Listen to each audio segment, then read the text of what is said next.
Hello friends, welcome to best English classes. मैं हूं प्रतीक तंवर और आज हम पढ़ रहे हैं निसिम एज़ेकिल की लिखी poem poet, lover and bird watcher.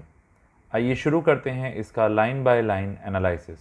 To force the pace and never to be still, अपनी गति को बढ़ाना और कभी शांत न होना।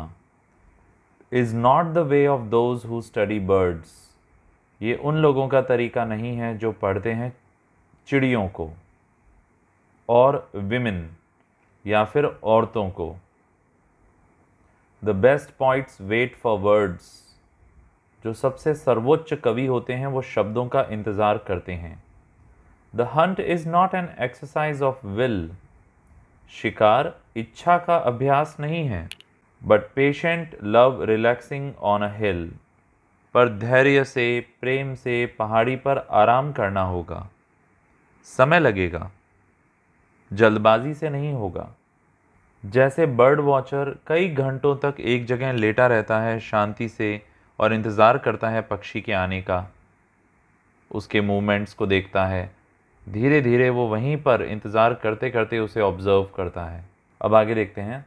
To note the movement of a timid wing, उन डरे हुए पंखों की गति को देखने के लिए, टिमिड यानी डरे हुए।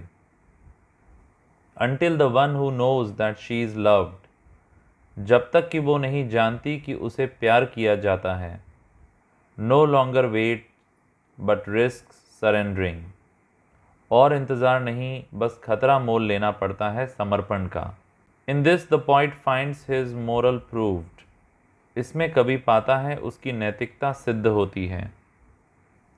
Who never spoke before his spirit moved, जो तब तक नहीं बोलता, या यूं कहें तब तक नहीं लिखता जब तक कि उसकी आत्मा द्रवित नहीं होती, यानी मूव नहीं होती।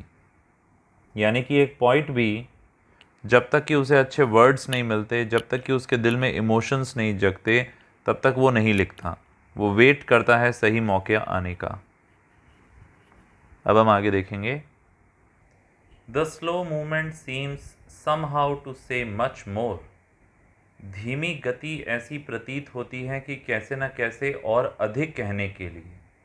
यानी कि एक पॉइंट के लिखने की गति भले ही स्लो हो, वो बहुत सोच सोच के लिखे, पर वो कुछ अधिक कह पाएगा, कुछ और गहरा कह पाएगा।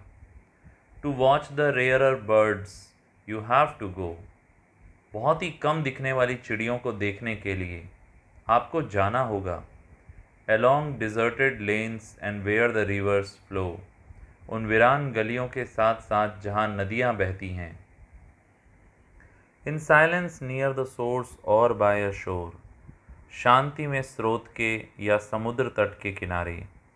Remote and thorny like the hearts dark floor, दूर दराज और कांटे जैसे दिल का अंधेरा फर्श हो जहाँ, वहाँ जाना पड़ेगा। यानी पॉइंट यहाँ पे कह रहा है कि कुछ बहुत ही रेयर चीज़ को पाने के लिए आपको पेशेंस रखना पड़ता है, धैर्य रखना पड़ता है, आपको एफर्ट करने पड़ते हैं, आपको कहीं दूर जाना पड़ता है जैसे रेयर बर्ड्स को देखने के लिए। ऐसे ही एक पॉइंट को इंतज़ार करना पड़ता है एक शानदार थॉट उसके दिमाग में आने के लिए। And there the women slowly turn around, और वहाँ औरतें धीरे से मुड़ती हैं। Not only flesh and bone but myths of light, सिर्फ शरीर ही नहीं बल्कि रोशनी की कथा के साथ। With darkness at the core and sense is found, अंतर्भाग में अंधेरे के साथ, और वहाँ सेंस भी मिलेगा यानी विवेक भी मिलेगा। But poets lost in crooked restless flight, but कवि खो जाते हैं कुटिल अशांत उड़ानों में, भावनाओं में बह जाते हैं, कुछ और सोचने लग जाते हैं, खो जाते हैं। The deaf can hear the blind recover sight, जिसे बहरे सुन सकते हैं और अंधे दृष्टि दोबारा पा सकते हैं। ऐसी बातें पॉइंट सोचने लग जाते हैं। तो फ्रेंड्स, इस पोएम के अंदर एक तो बर्ड वॉचर की बात की गई है, एक पॉइंट की और एक लवर की।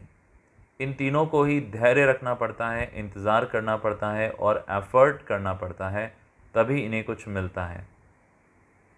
आज के लिए बस इतना ही।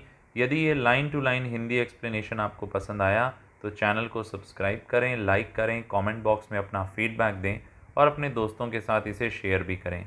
आज के लिए इतना ही, फिर मिलेंगे एक और टॉपिक के साथ। Thank you so much.